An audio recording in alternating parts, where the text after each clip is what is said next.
Yat A Justin Allison Yinishiet Twittercheatney Nishlan Ashihim Bashishchin.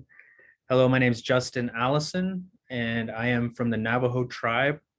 I also work here at Utah Valley University as the Native American specialist here in multicultural student services, and I act as a general advisor for our Native American student population. I just wanted to welcome you all today, and to begin, we wanted to acknowledge that we gather on land sacred to all Indigenous people who came before us in this vast crossroads region. We are committed to working in partnership as enacted through education and community activities with Utah's Native nations comprising of the San Juan Southern Paiute, the Paiute Indian Tribe of Utah, Uinta and Ouray Reservation of the Northern Ute, Skull Valley Ghost Chute, Confederated Tribes of the Ghost Chute Reservation, Northwestern Band of Shoshone, Hopi Tribe, the Navajo Nation, the Ute Mountain Ute, the White Mesa community, and other urban Indian communities. We recognize these Native nations and their continued connection with traditional homelands, mountains, rivers, and lakes, as well as their sovereign relationships with the state and federal governments. We honor their collective memory and continued physical and spiritual presence. We revere their resilience and example and perseverance, their connection to the Creator, and to all their relations now and in the future. Thank you.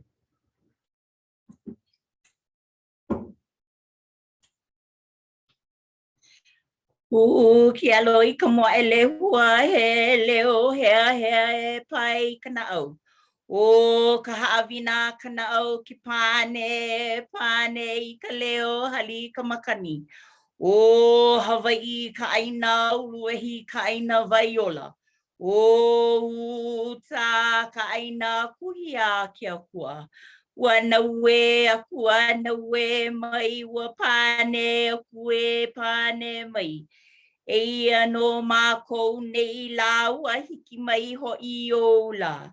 I vai kenai ka pu'u. I vai ola I kenai ka uhane. Ke lei mai lau ka ula I ke kai e. O ka malama o ni I haua mali e. Hamali e ua pai ka inu vaila. Ke inu mahila na hala no naue I ke kai. No naue ka hala no puna e tawahine. No ka lua no I kilau e ai. Aloha mai kako. Mahalo.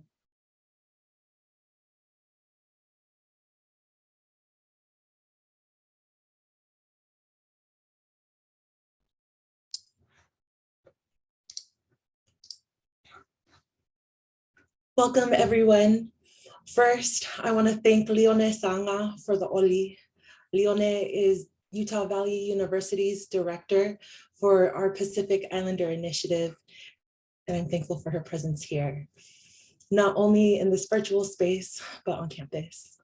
I also want to thank Justin Allison for reminding us of our presence on this land and our responsibilities to land and her original stewards. We welcome you to this signature keynote event highlighting the presence and work of Kumu Hina.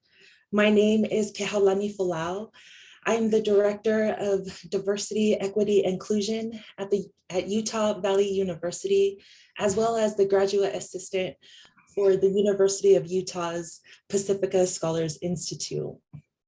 We want to thank you for joining us today and hope this event allows you the time and the space to remember our cultural responsibilities to each other and to the land. This is our second event that is a part of our Kumu Hina highlight series. We want to thank everyone who came to the Kapai Mahu film screening and dialogue last week, and we'll have more information about our third and final event in the upcoming weeks, where we plan to screen Kumu Hina, the documentary, with a dialogue to follow. I want to give a special thanks to our sponsors. That includes Utah Valley University's Pacific Islander Initiative, UVU's LGBT Student Services, the Center for Social Impact, University College, and the Office of Inclusion and Diversity, as well as the University of Utah's Pacific Island Studies Initiative, Salt Lake Community College's Pacific Unity Association, as well as their Gender and Sexuality Student Resource Center, and our community partner, OCA Utah. Also, a huge shout out to our planning committee. And I do want to name our members and their presence and work to get these events on their way. Kayla Baggerly, Emily Brandvold, Emilio Manuel Camus, Tino Diaz, Moana Uluave Hafoka, Joy Gavapalu, Hula Kalua Santiago, Isaiah Mataele, and Alisi Nuipalau.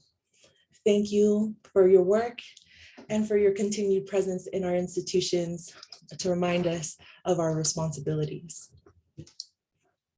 Now I'm going to give the time to Leone to introduce our speaker, and then we'll go from there. Thank you, everyone.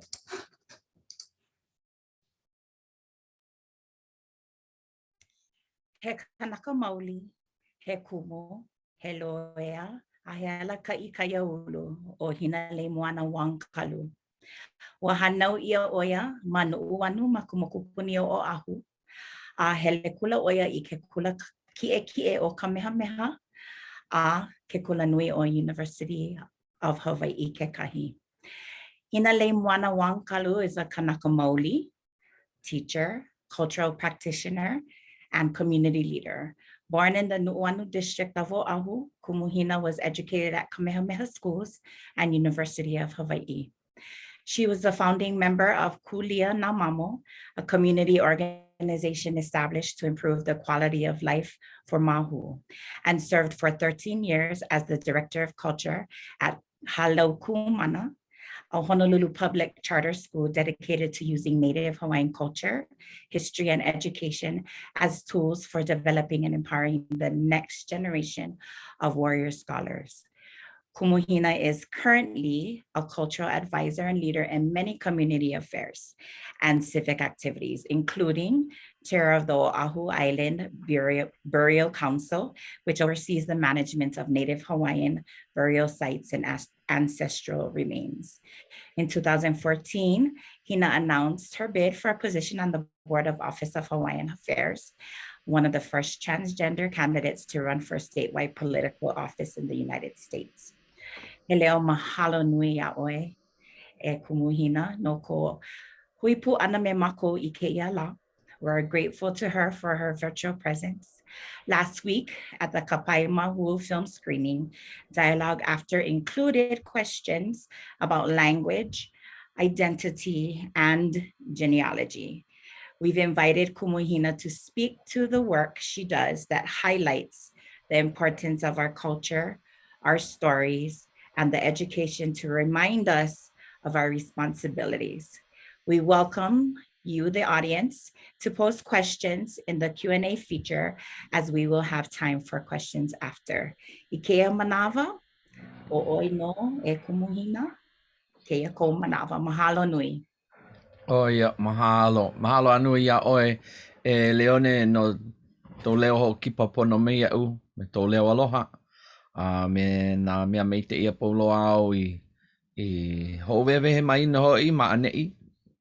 Te aloha nui no ia oe mahalo. Ano ai te aloha a katoa pauloa e te anaina a katoa e halawai nei e nā hoa kipa. E na hoa launa, e na hoa o ka noho moana nui a kea, noho mai nei no I ta aino te honu nui, ta aino Amerika noho I.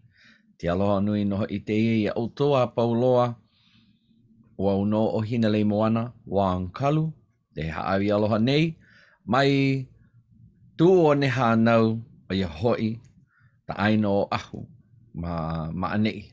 Ma te awawau nuuanu, ma tu wahi hale nei e haawi aloha noho I autou, te aloha nui, aloha. It is an honor to be here with you all today. And I start off by recalling the engage with the planners and those who came to prepare this session. And I was reminded of something very clearly, and thus my words to you all today as your speaker for today. I call upon all of you to look deep when you look into the mirror and ask yourself, who do you see? And in whose image will you reflect and will you present in our daily lives here in the short time upon this earth? For myself, I must acknowledge that Mahalo, Leone, for your introduction of me. If you all notice, she said Kumu Hina is Hawaiian cultural practitioner, and she said everything else that she said, but she didn't necessarily have to introduce me as transgender. And there's a reason for that. That is because we as Pacific Island people, we understand that we are children of our parents, our grandparents, and we come from islands in the middle of the Pacific Ocean, the Moana Nui Akea, the Moana Nui o Kanaloa, and we understand our relations to the land and sea, our families, and to the people around us. So it is with that that I begin my sharing. I was born here on this island of Oahu in 1972, and yes, I was born my parents' son, but that would not be the course for me to take, and to that would not be the kuleana that I would take. But I didn't really realize that until later on in life, finding myself wondering at so many different points along the way, who am I, and what am I supposed to be all about? But thanks to so many moments of engage with the people who raised me, where do I begin to tell you that it was thanks to my grandmother placing her hand, my mom's mom, placing her hand over mine and blanketing me with her words, saying, study hard. One day you're going to become a teacher. And as much as I tried to avoid that and not go down that road, I was called to it. Why? Because it was the responsibility. It was the kuleana. It was the duty that was given to me. So that reminds me, I should tell you that today is about kulana and kuleana. Kulana is our rank, our status, and our role, our position in this life and in the things that we do. That's kulana. Kuleana is our duty, our obligation, and that which we must fulfill. So being given the kulana in my grandparents' home, both of them, both grandparents, my mother's parents and my father's parents, I was given much.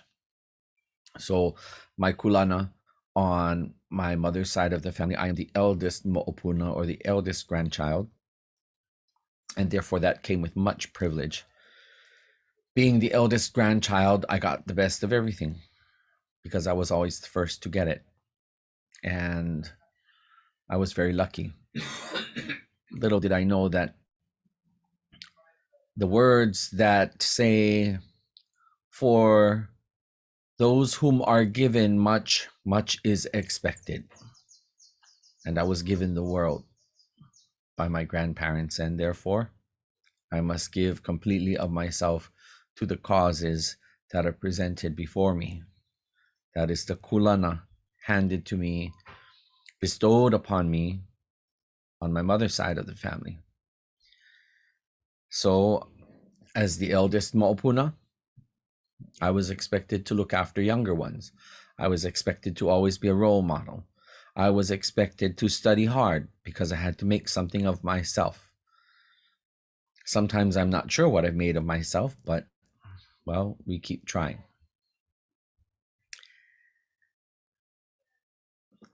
The kulana, as the eldest, gave me much kuleana, but also gave me much privilege. And that allowed me to watch my grandmother in everything that she did. It allowed me to sit at the table and be served. I did not have to lift a finger. Why? Because my grandmother said so. And in Olelo Hawaii, we have the word which is sometimes referred to as punahele or favorite, but also can be referred to as pailani, which means lifted up to the heavens. So, I was very lucky. But that's a kulana on that side of the family. Now, contrastingly, on the other side of my family, excuse me, the other side of my family, I am the last of my father's children, and I am the youngest mo'opuna. And so it was my duty to serve. It was my responsibility to care for my father's mother until the day she passed. And even until today, at my father's golden age of 89, or what kind of age? Not golden age, but is it platinum age? My hair is going that way. Not completely yet, but going there. As the youngest, I was always expected to be at my grandmother's side and at her beck and call. And the epiphanies that I've had along the way have taught me that this was a really wonderful stepping stone and building block to helping to determine what my kulana and kuleana would be now in this time of my life. So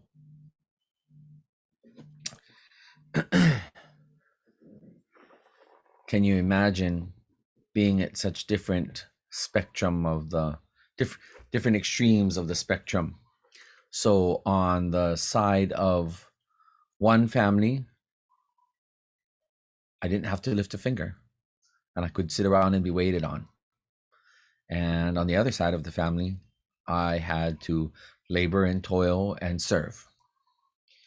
What a wonderful combination when I come to think about it, because being a Pacific Islander as well as being half Asian, all of our cultures are about service and being in service.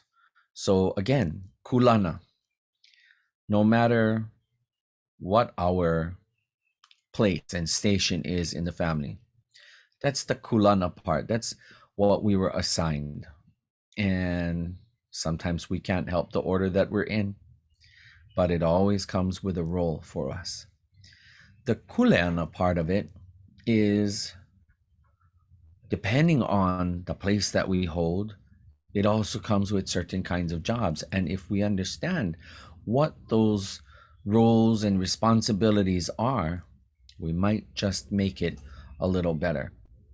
And I'll never forget my father telling me, I don't care what you end up doing with your life and in your life.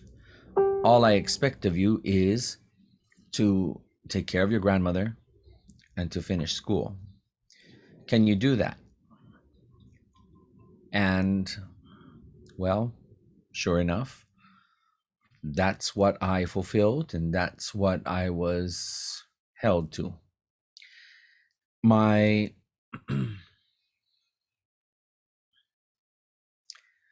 journey thus far at age 49 has been truly phenomenal. I've been put in many, many different roles and positions, and they came with many different kuleana. And so, focusing here for my thoughts for you today, as fellow Pacific Islanders, you live outside of the homeland. You live in a world where people are different from that of likely your parents and grandparents and great grandparents. You live in a place where expectations are different, where interpersonal relationships are different. You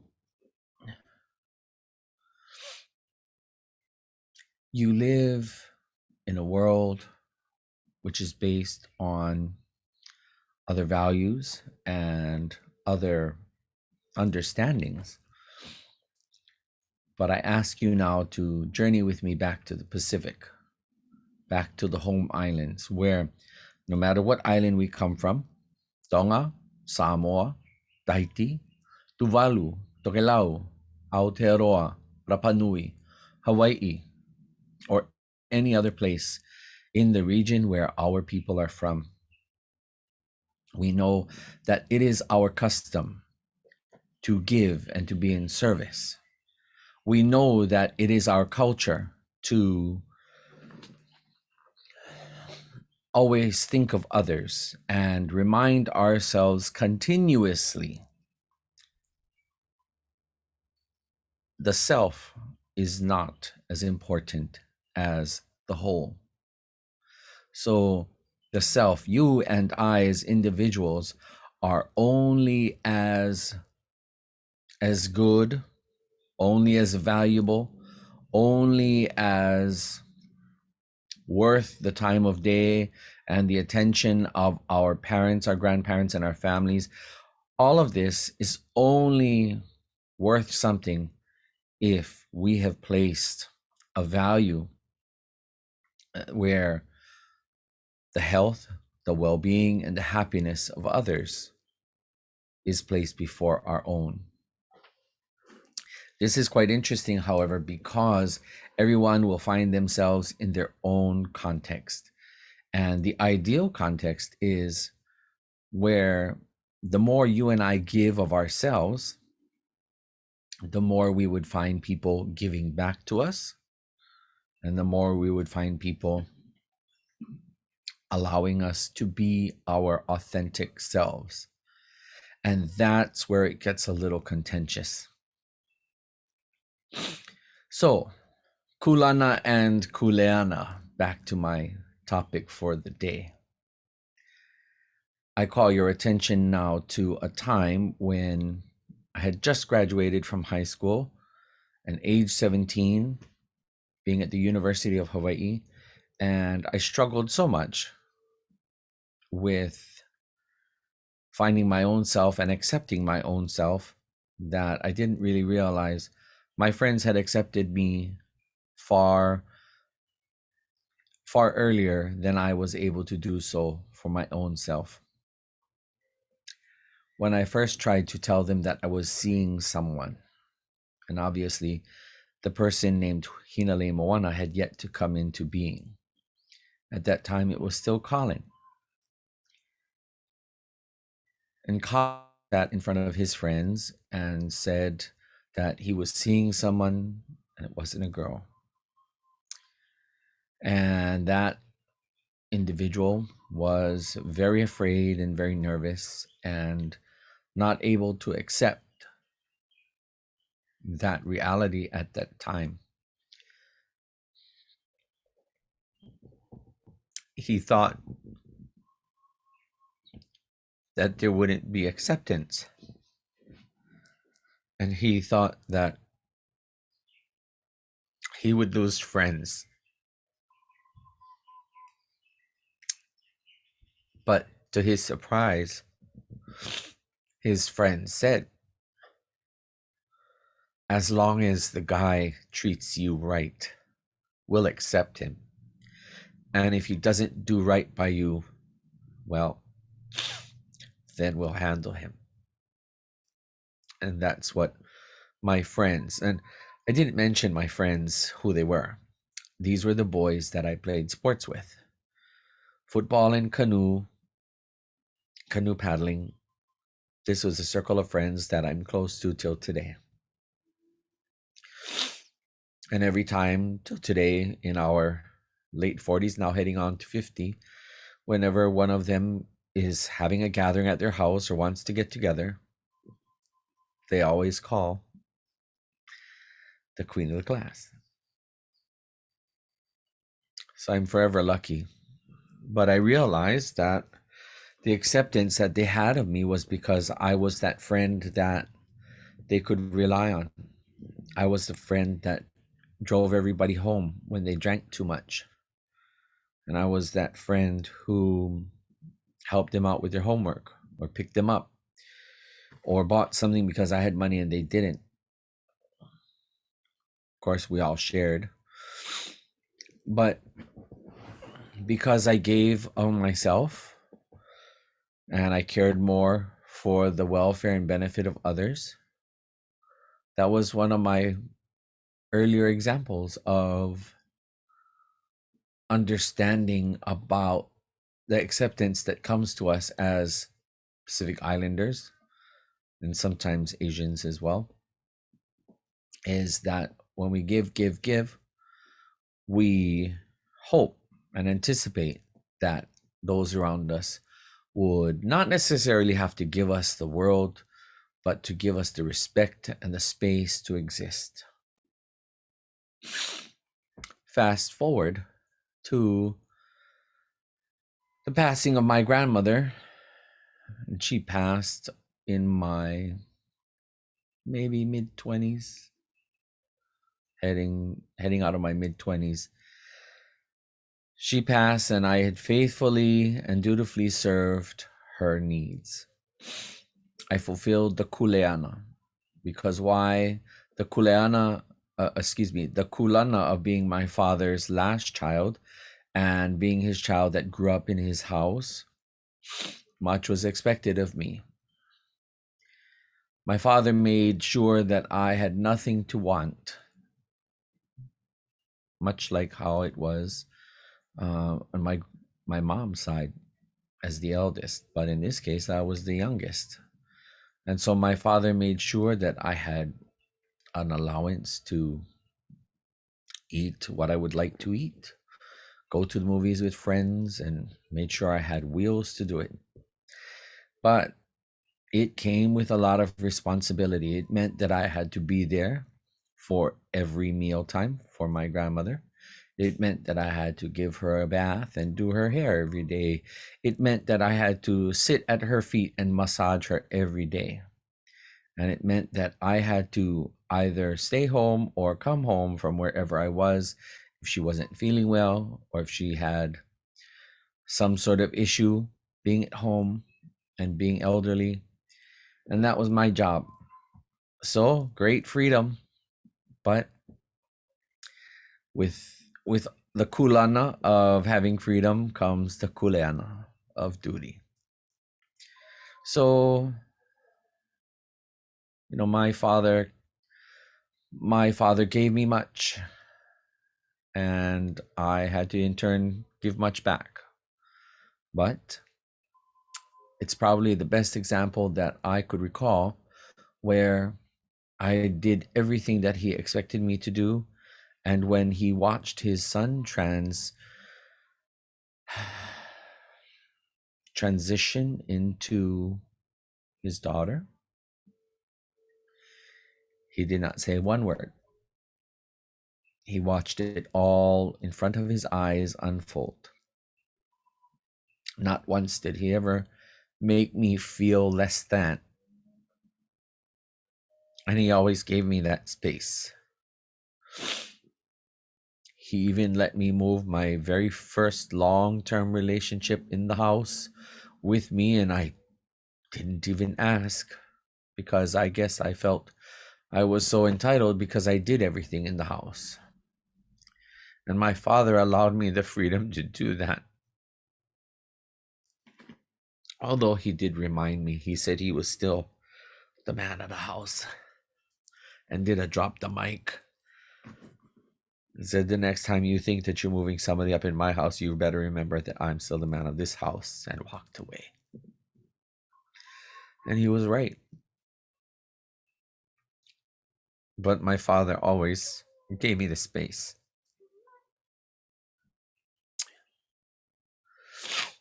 So again, kulana and kuleana.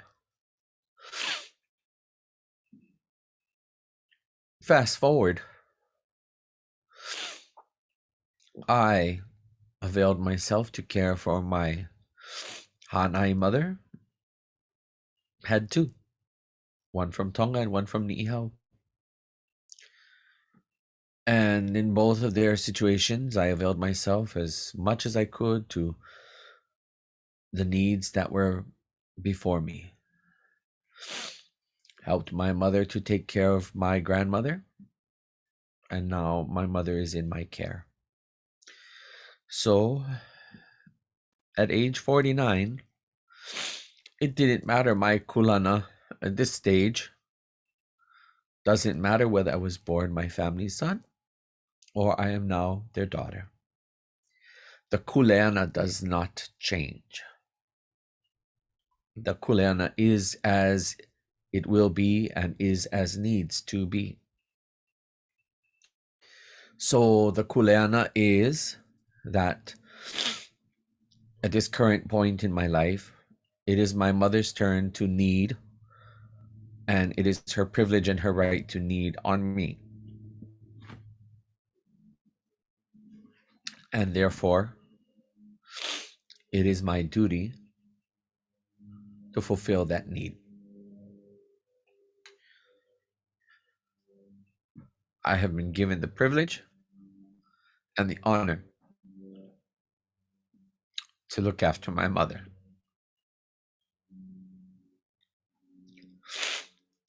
And in return, she gives me the space. She might roll her eyes a little bit. She's there behind this camera, looking and listening. You can all see that I'm looking at her.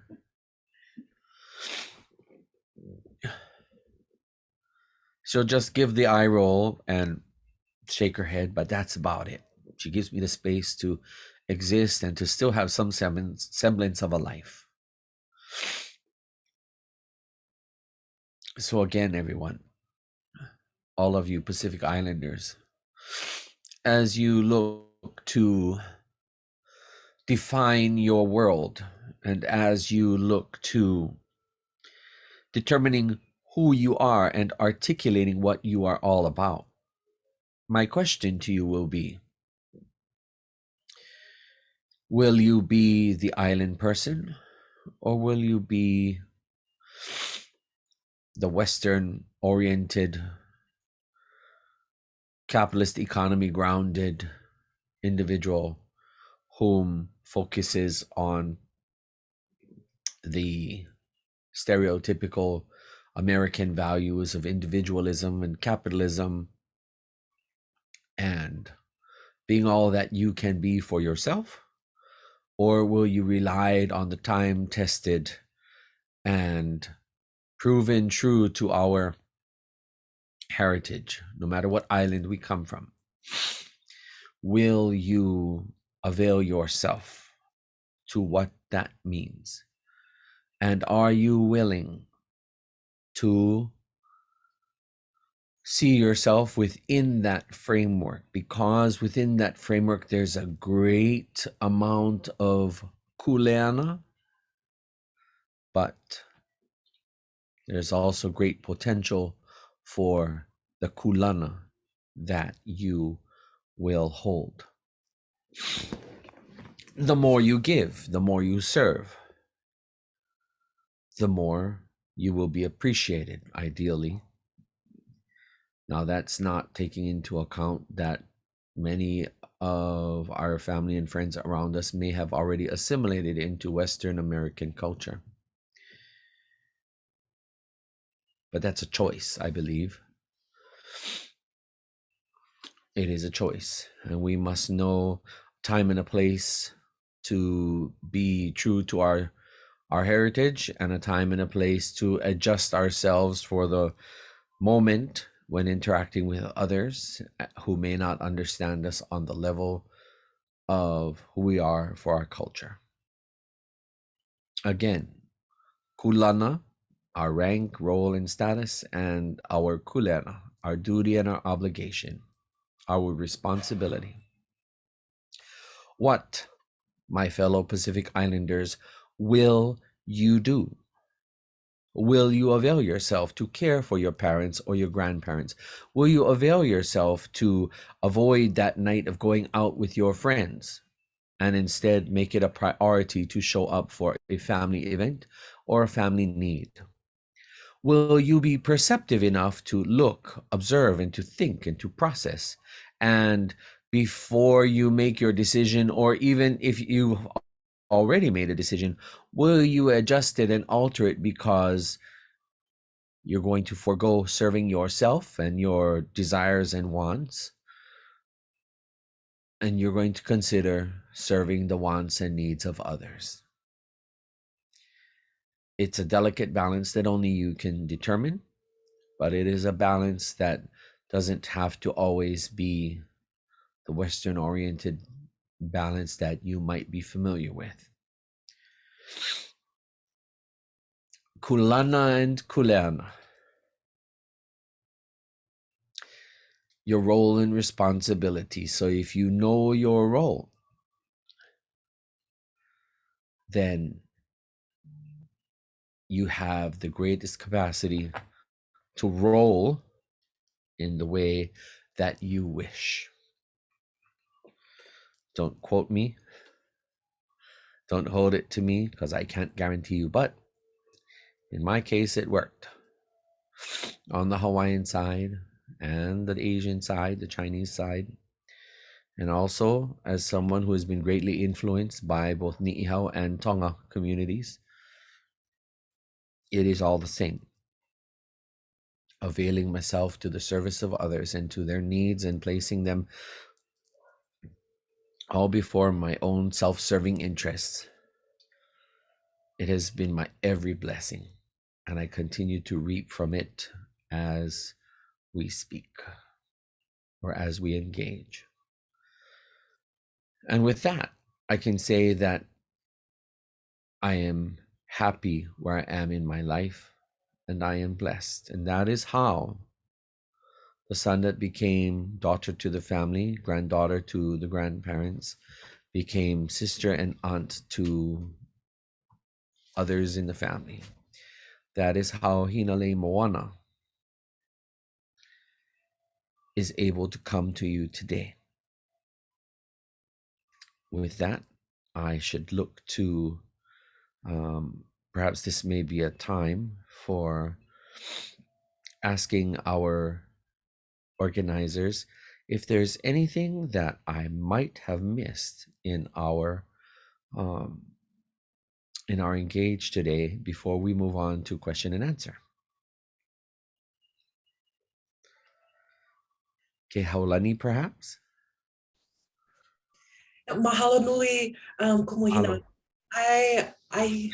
I'm so thankful for your address, the importance of our rank and responsibilities, but also there's a lot of things that are lost in that translation. And so I want to say just thank you. And yeah, no, we can definitely turn to Q&A now. For the attendees, both on this Zoom call and live on Facebook, please feel free. We're monitoring the chats and questions.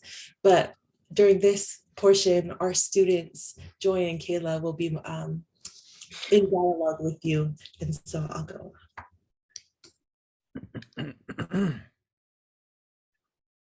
Mahalo.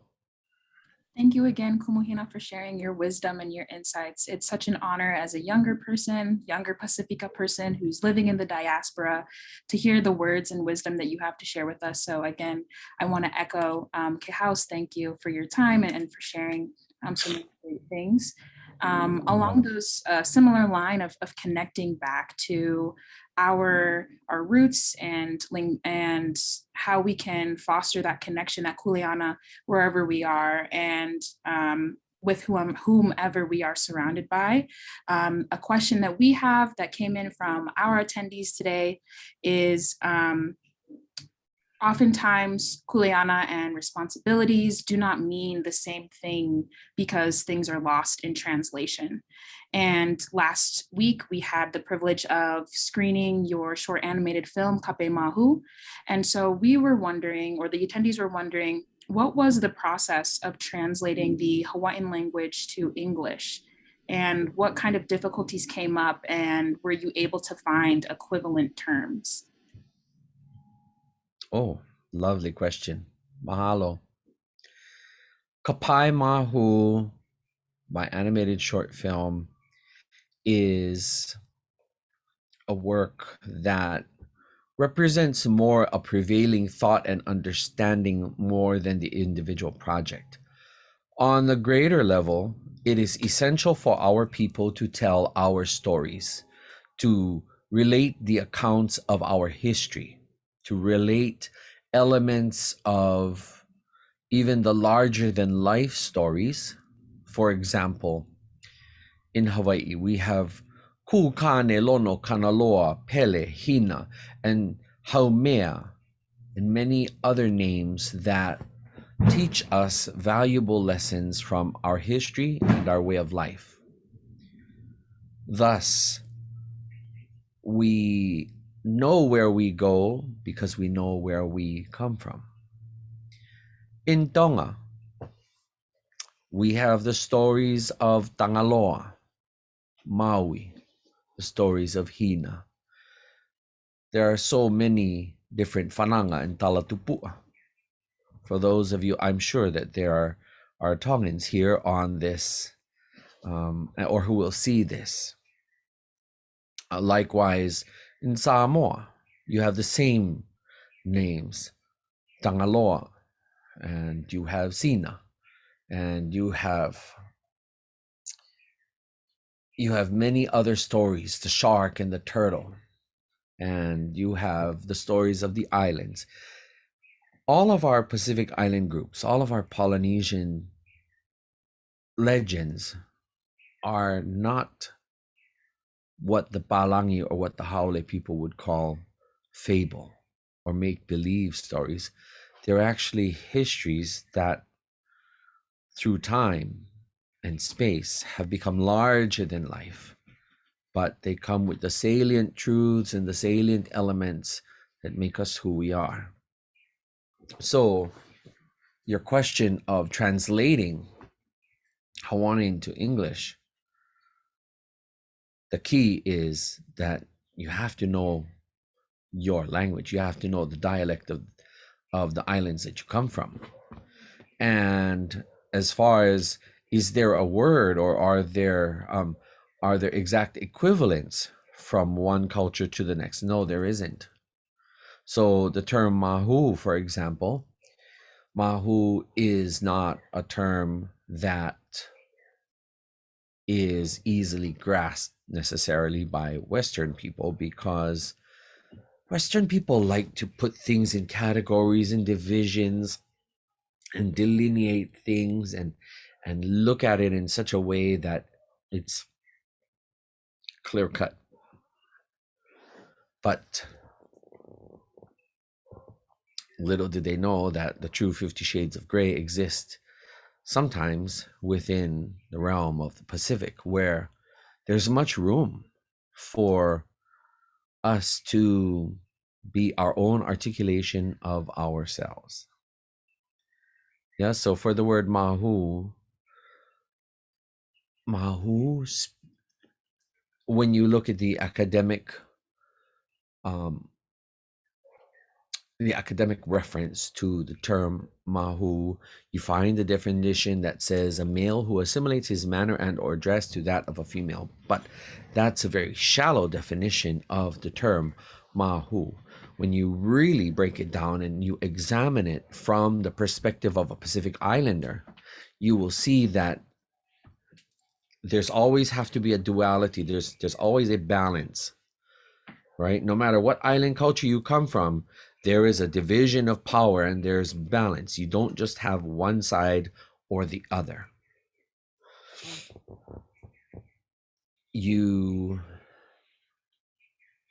we as Pacific Islanders, when we look at the word mahu, it is someone who possesses the duality of male and female in one person.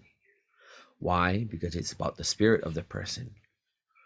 And on many occasions, this is actually how Hina came into the world, because I noticed that my fellow Polynesians didn't really have an issue with me being me. I didn't have to be what the world of the West expected me to be. I could just be myself and I'd be accepted. And it wasn't hard.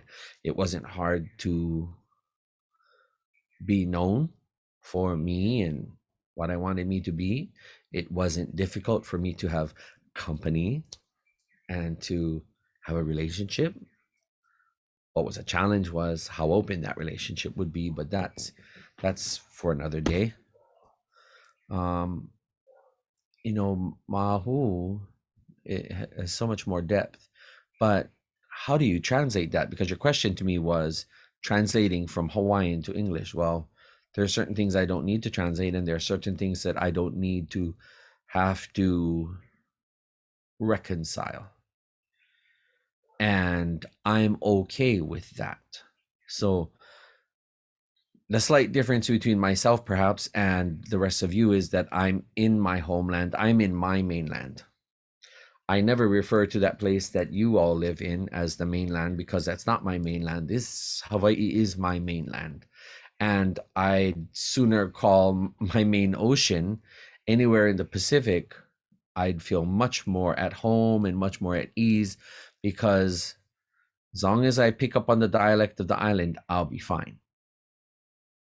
The expectations are pretty basic,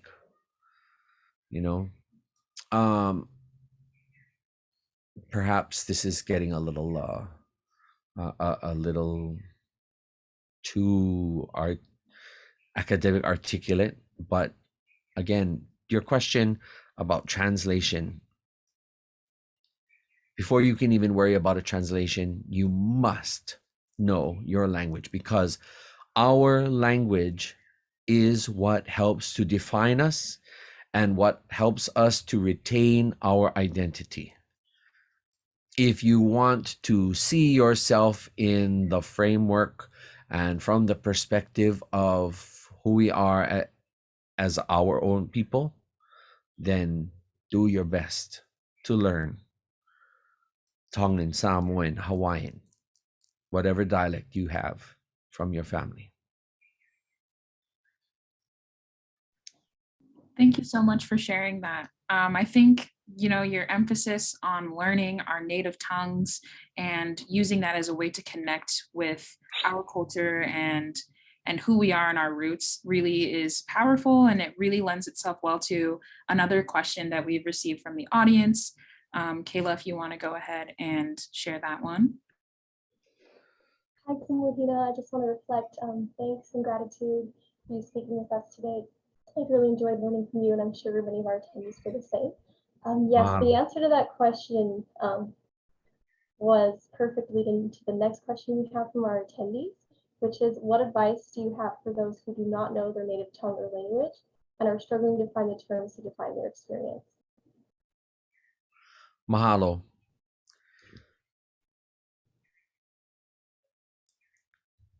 If you're ethnically Hawaiian, it's ever increasingly difficult to come to a homeland and find anything Hawaiian, because Hawaii has in my opinion, Hawaii is the most colonized of all of Polynesia. The most. If you'd like to look at your own home islands and think what would happen if this, that, what would happen if it went any further than it does, all you have to do is look at the final result, the final product. Look to Hawaii, because it would be very difficult to find someone who speaks our language from the perspective of a native speaker. We have a growing number of people who are learned in our language, but learned it through an academic setting. And that sometimes can often change the color and the feel. And it changes the perspective that people come from. Native speakers think differently and feel and act differently. But for those of you who come from different islands, you still have every opportunity, and you likely may have your own language resources in your own home. I encourage you all to keep this one simple, I guess, your own simple litmus test. And that is, ask yourself, where is your mainland? Let me grab a prop here.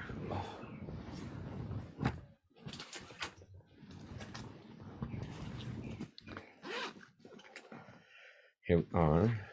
Okay. I am required. Can you all see that? Oh, wait. Can you all make out what that is? Oh, gosh. Okay, it's not going to. You can see it's passport. Many of us hold United States passports, but for those of us who are Pacific Islanders, I challenge you all to not allow the political context and framework that we live in to dominate and to dictate and to determine who you are from a cultural standpoint. It is perfectly well within our individual and cumulative capacities to consider where is our mainland. And I'll use a point of reference that I'm most familiar with. Tonga. My life in and amongst a Tongan family and being a part of every kavenga, every last opportunity when there's a wedding or a funeral or a birthday in the family, or where there's other things that need to be done, there's always an attachment to the homeland. And there's always an understanding of what seeing the flag of that homeland would invoke. Some of you may be familiar with the rugby phenomenon known that swept the world just a few years back now, Mate Maatonga.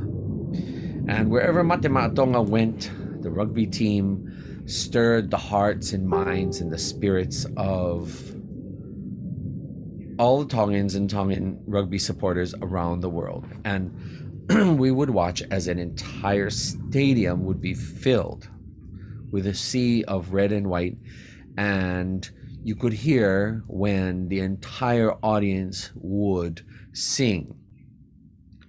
It wasn't singing in the form of idol cheering somebody on, but it was singing done.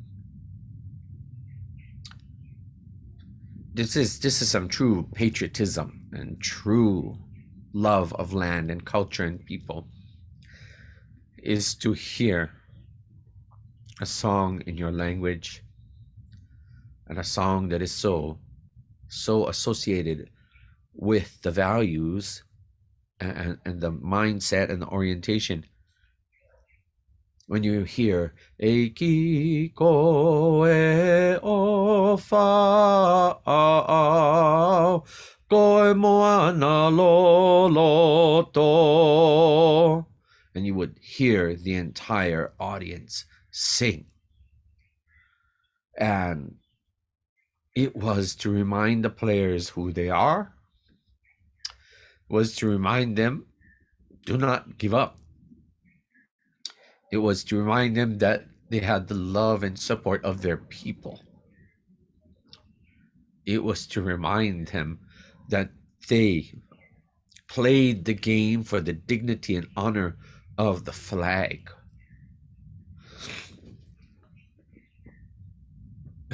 It's 11 o'clock. Oh, thank you.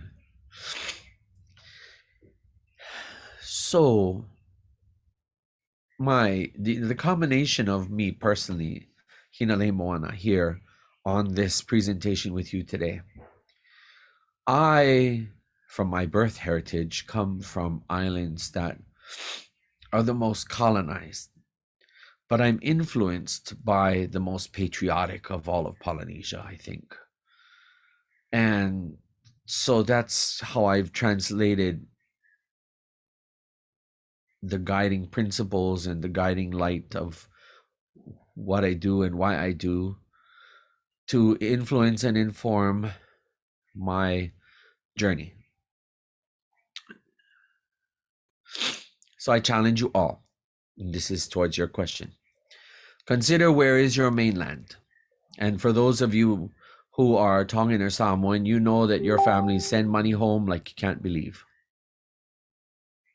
You know, they send money back to families because it is love of family. It is love and care and concern for the rest of the families to be able to have to have things that will help them to survive and to make their life a little easier. But it comes primarily from a life of being in service. And I take this back to the topic that I have put forward to you today, kulana and kuleana. If you have the kulana as being the one that was lucky or the one that got chosen to come overseas, where you can engage in a different economic system and you have the means to live comfortably or to get by, and you also have the means to help your family back home, because it's always our duty. It's our job. It's our responsibility. When you cannot be a Pacific Islander and do well and flourish and claim to be a Pacific Islander when you either do it at the expense or on the backs and shoulders of everybody else, and then you leave them behind. There's a duality to that. It's often said, especially in Hawaiian, we call it alamihi, the alamihi crab, and crabs in a bucket. And as soon as the one crab gets to the top, all the other crabs pull the crab back down. And it's used as a negative reference, but I use it as a way to counter the effects of colonialism, because there's no such thing as I'm going to get ahead and I don't think of others around me. And there's no such thing as, well, I'm going to have everything, but then I'm not going to try to provide for my family as well. And I'm not going to think about the next person. So again, think about who you are and where is your mainland? Where is your emotional mainland? Where's your spiritual mainland? Where is your mental mainland? I'm not talking about our identification card, and I'm not talking about the passport that we hold. I'm really talking about, where are you intimately grounded to internally and how you see yourself. If you're going to say that I'm Samoan or I'm Tongan or I'm Hawaiian, then you have to be about it. Be it and live it. And you don't have to conform to everybody's life over there. You make your environment to conform. Again, Tongans are the best example. One would think, oh my gosh, I don't have the money to be flying all over the world. Well, neither do Tongans, but Tongans will say, oh, hey, Mahok said, I need to get the Tongan ticket there. Bring me some money. I need to pay for my ticket. Or you call your family or friend or your cousin who works for the airline, because you're going to get a good ticket. And the money that you got, you have to show up. Why do you have to show up? It's not because you're trying to jet set and be all over the world, because you want to be a social influencer, like for the selfie shot. It's because of duty and responsibility. It's because of kuleana. In Tongan, you call it whaiwhatongia. Hawe. If I mari a mea mo mea next month, we have to go. There's a wedding. Okay, and everybody's roles and responsibilities. Tongan is the best example that I have in my cache of understanding, to say all you have to do is know your kulana, know your standing, know your place and your rank and your status in the family. Then you're going to know your kuleana, because everybody has a different kuleana. And then life is easy and life carries on. It's when the kulana and kuleana are compromised by Western capitalist economy and independent kind of culture that forces us out of our natural and environment to be more like the everyone else's. Oh, that was a long way to answer your question, though. No, that was wonderful. Thank you so much for answering that question. And Joy, do you have further questions? Yeah, Kumu Hina, based on what you just kind of said, a question arose for me, and I think that it's really relevant for kind of the folks that are joining us on the call today. You mentioned in your keynote about how when you went to college, a lot of the tensions between being authentically yourself and being true to yourself kind of came to the forefront. And you know, a lot of the people that we're involved with, the departments that we are in, and the students that we're serving are likely in that same stage of their lives. So what advice do you have for specifically Pacifica young people who are battling the tensions of authentically being themselves, and that conformity you mentioned earlier? Mahalo. Unfortunately, a lot of this comes with age. But what you have at your control is where you will orient your mind and where you will ground your heart and your spirit to. You know, the generation that is you have every capacity to go and get a job, to start a life, and to live that life. But, you know, like me, I'm 49. I could have thought only about myself, and I could have said, oh, my mother, you know, my mother now needs a caregiver. Well, I'm not going to go take care of her. I need to work. You know, I didn't choose to do that. See, my mother's still over there. Say hello. And she's waving to everybody. It's nobody else. See, it's in here, and heart and mind have to work together. You know, that's the meaning of aloha. Aloha, alofa, ofa, loto ofa.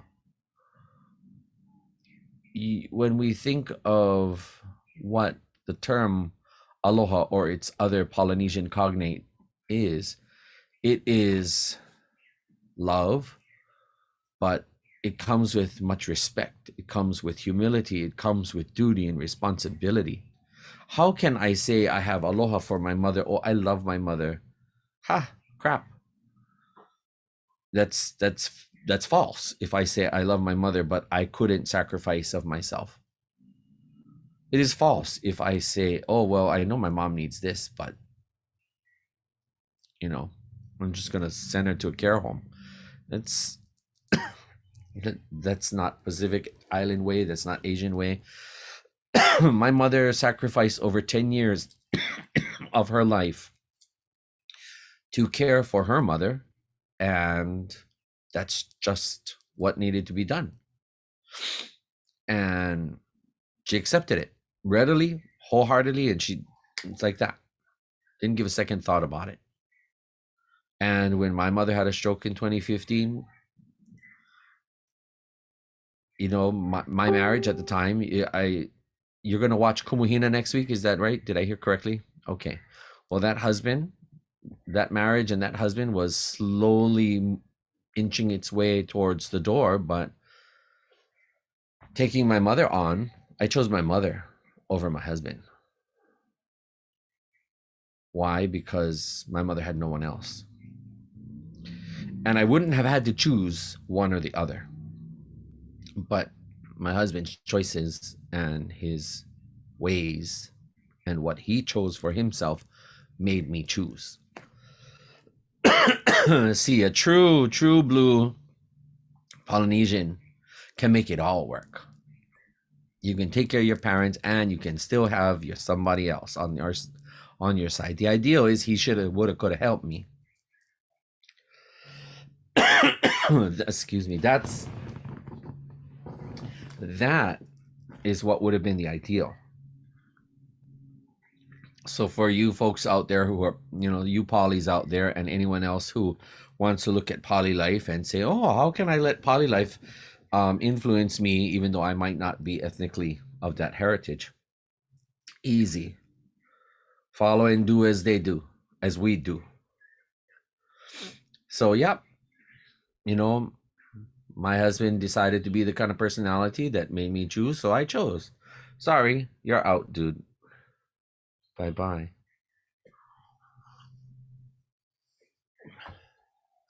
And here my mother is. She's stuck with me.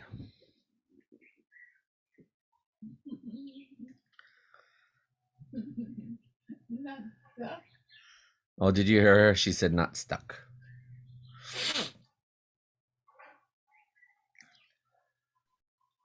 Thank you, Kumu Hina. I think that there's a lot for young people to look to in your response, and particularly about like the big choices that are present in our lives at this time. So thank you so much. Kayla, do you have- Mahalo.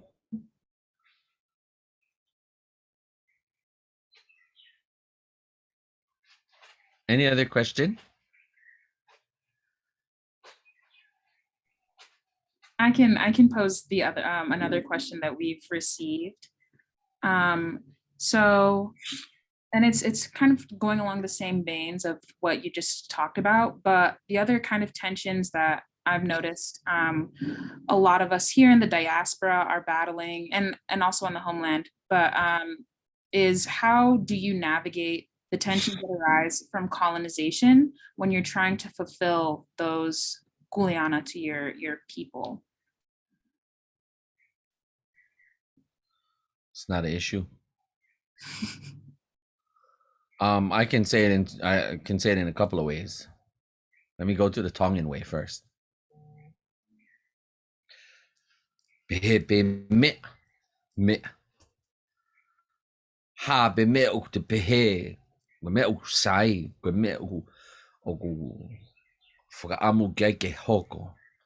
Ai mea te whakatamua aki kita goia beia. That which you determine and set as your goal, that's what it's going to be. And once you say it, you do it, that's it. Piki begiai. O na te tuku whainga maaria ka hataha ke ha o ue si ai e te tau mua mo e te ngahi whōnga ikai. Peat pe ikai ko ikai ia. Does that strike a chord? When you say yes, it's yes. When you say no, it's no. It's you. You have to search in your mind and your heart. Same thing, baka ola Hawaii. Hey. Whoa, he alata o kuleana awa. Kuleana no wau ia. A kuleana no I te arumea nei. A wahi mea nana no hele mai imihana hi oia a e hohuli to no a ale. Hele mua. Kau koe no I kia hele mua. Nau I mua. Maha oi. Hi o maha oi. I no ho tu teim nawa me hele mai na arpa me ko ole hohuli wale. Huli hia. The point mea paulo a ale. Not at all. If you feel that you have to be beholden, or if your inclinations are to serve another culture, then sounds like that's a personal problem. I choose not to have that personal problem. I insist. And this is a good example. Hawaii, there's not much left to Hawaii that's Hawaiian. But I insist that I'm someone who's ethnically Hawaiian, who's going to remain Hawaiian in how I think and how I act and how I engage. If you guys don't like it, too bad. I'm in my homeland here. Now, if you're not living in your homeland, it doesn't mean that you can't be that way either. You might be a Tongan or a Samoan or some other Pacific Islander living there on the continent. But you are in control of what you do in your life. You are in control of how much you allow yourself to be captive to all the things that you think you need to do. Trust me. And again, I call upon the Tongan experience. Western mind, I don't have the budget. Well, that's what we have a network for. Anytime there's kavenga, everybody, hey, tau penny penny, eh? When you say penny penny, it means you, 100, you, 100, you, 100, you, 100. All of you people, 100. But remember that when comes somebody else's time, oh, 100, 100. Oh, away. Can I have some? Yes, here you go. There you go. It's about a shared accountability. It's a culture that comes with these understandings that this is how you'll be. Tau luku luku, tau penny penny. Everybody contribute. Everybody donate. It's how you do it. When you don't have a budget and you don't have much, you know, there's probably very few Tongan millionaires out there. But we come from a people that don't have to be millionaires money-wise. We are rich in our culture, which makes us very rich in love, rich in who we are as a people. When you have food, you may not have a lot of food, or you may have simple food, but what did Hawaiians, Samoans, and Tongans do? You made a big quantity of something, because if that's all you got, then everybody come eat. You can't be a Pacific Islander and not invite somebody to come eat when they come to your house or when they're passing in front of your door. You are required to say, hey, okay, tau kai, hele mai ai, sau ai. It is the same culture. And it is loko'ino. It is lotokovi to refuse food or not offer food. Selfishness is one of the worst things that you could ever do as a Polynesian. Awe, kaipo, we. You don't share pi no kaho'i oi. In those kinds of things, those kinds of ways. See, that's very it's a very Western way. Like, I could sit over here, and because we're very attuned and we're into nowadays being a virtual culture, everything is Zoom and everything is like this. So I might feel some kind of way to have to do this. Watch, this is for our learning. Go like this.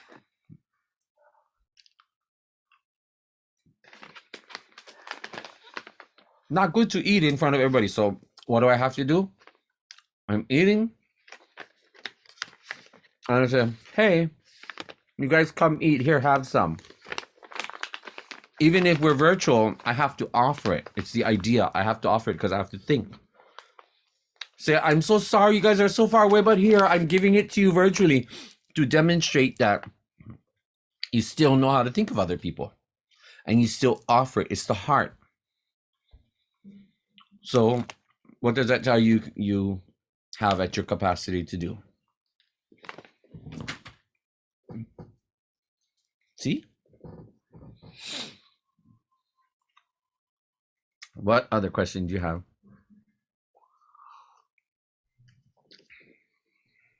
I received a question for Kaulani. It says that one of Utah Valley University's institutional values is exceptional care. Do you have any advice on how to practice exceptional care in institutions that maintain colonialism?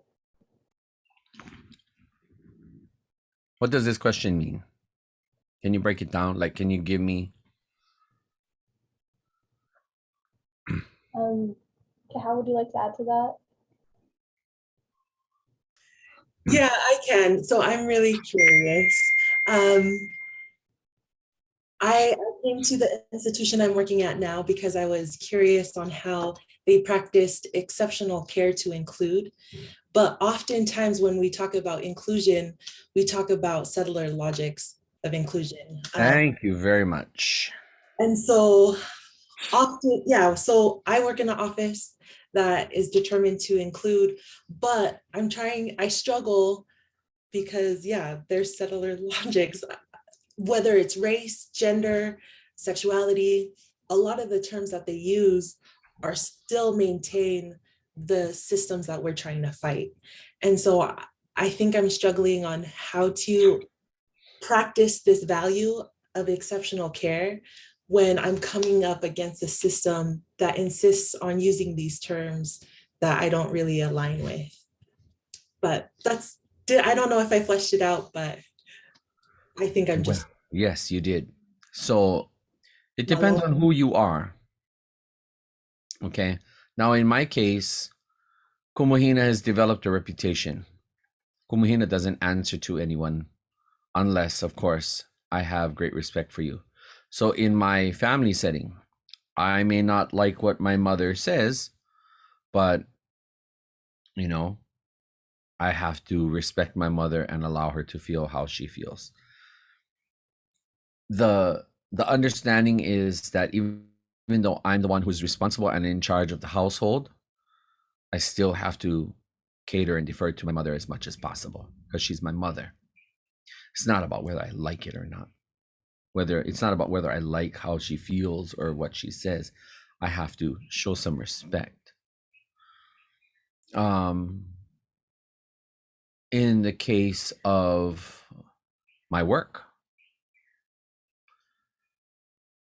I now work for an organization, the Council for Native Hawaiian Advancement. The reason why my boss hired me is to be a cultural ambassador and to be his source of insight and understanding for cultural things. So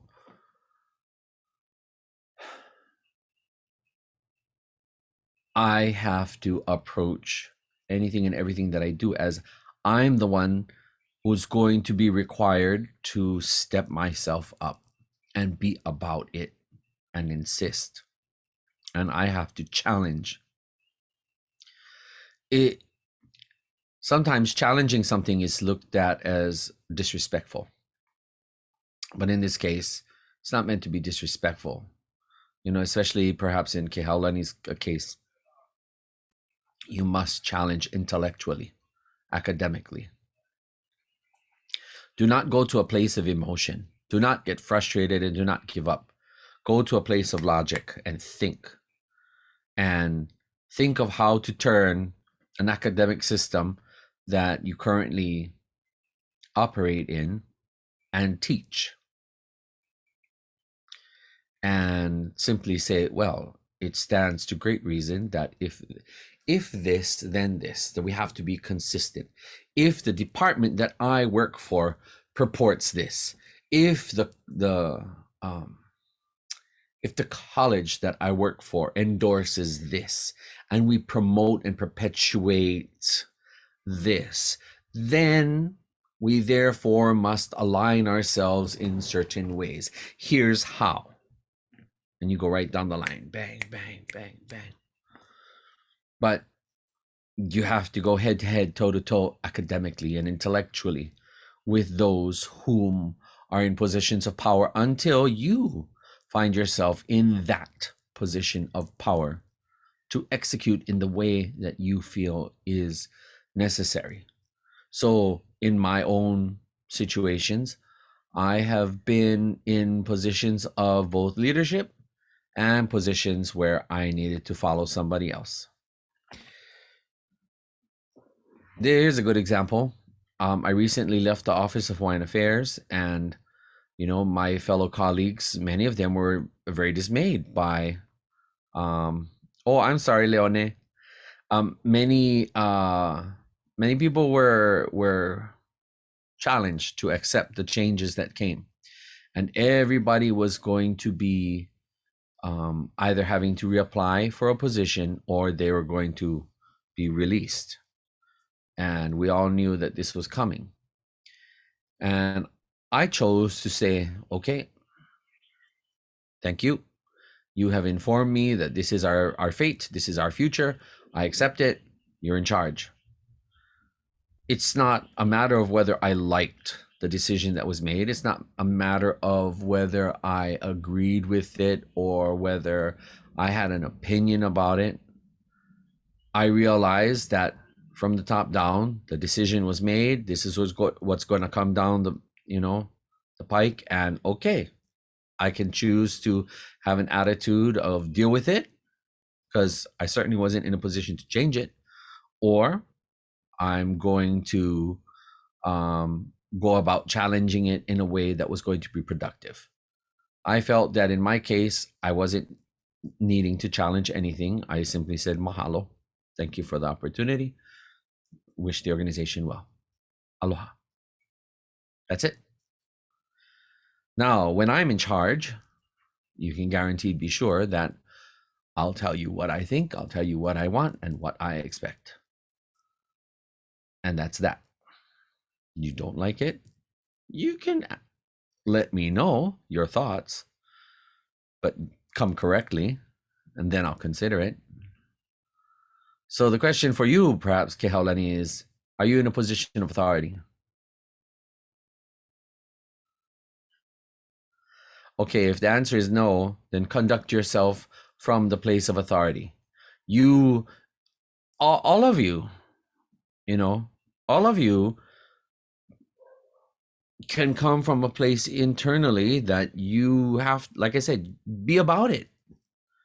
So if in your opinion, the words that are touted about as the motto or the driving factor, like it's a caring, loving place, it's fostering, it's inclusive, then you have to be all about that and you have to be on it. And when people are not honoring that, you need to find a way to intelligently, diplomatically, professionally, but concisely and forwardly, deliberately saying that you're not in alignment. Just thought I'd let you know. And then let them figure themselves out. But you have to be prepared. In other words, just sharpen the mind. Don't get too much into emotion. Sharpen the mind and do it. And keep everybody on their toes. Be true to our culture. It's like, Nihao women, bossy Nihao women, same like Tongan women, bossy. But then men as well, if there's any men here, on the Emilio, men and women have different balance of power and different role and responsibility. And there's a time for one or the other or both to step themselves up. But again, where is your center of balance? Where is your orientation? Where is your grounding? So if you can answer this one question, where is your mainland? And if you see yourself in that orientation, then everything else will fall in line. Where is my mainland? Hawaii. Who am I? Hawaii. And who is this Hawaiian influenced by? Nihao Hawaiians and Tongans and other Polynesians. And I've pretty much synthesized I've just been able to distill the basic elements that make us Pacific Island people. Doesn't matter the dialect, I understand what makes us Pacific Island people. And by adhering to those basics, everything else falls into line. I'm a Pacific Islander. You're in my home. Welcome. This is how we do it. Shall I show you? See? Very easy. Kumu Hina, mahalo nui, maloa pito. Mahalo. For your time and sharing virtual space with us. This is the end of our event, but we just thank you. Thank you for your words of wisdom. And again, mahalo nui. Mahalo. I hope that, I should say, I hope that I did not offend anybody. And I hope that, that you feel that our time was well spent. My sentiments come to you with much aloha from here in Hawaii today. And I am very appreciative that you have invited me to spend time and to engage with you all.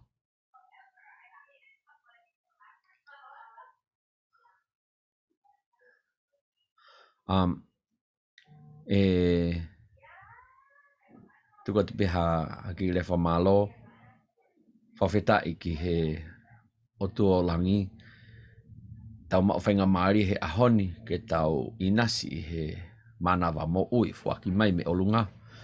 Pea atai peha ki rea poupou, ke ki mau tolu ono kātoa mo mea mai pe me he wheituuna mo lolotonga iai.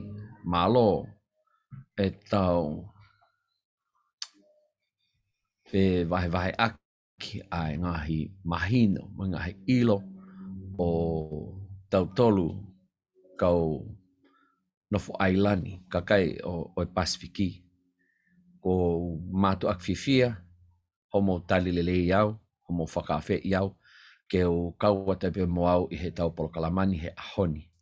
Mahalo anui a utou, mahalo anui no kato hui ana, mahalo nui no to utou leo kono, me to utou leo aloha, mahalo no to kato launa ana, mahalo anui no ia po mai te inui. E hoi kato manawa pokole a kato i launai, me teia manawa no hoi a kato e nune a e no onui ai e ia maumea o to kato noho ana.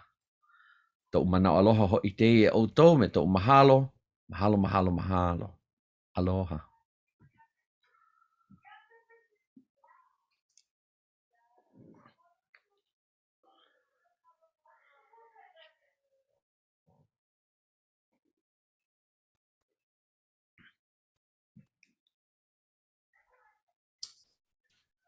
Mahalo, this concludes our event. I just want to repeat what Kumu Hina said. Let us all orient our minds and ground our heart and spirits in our homelands. And so thank you.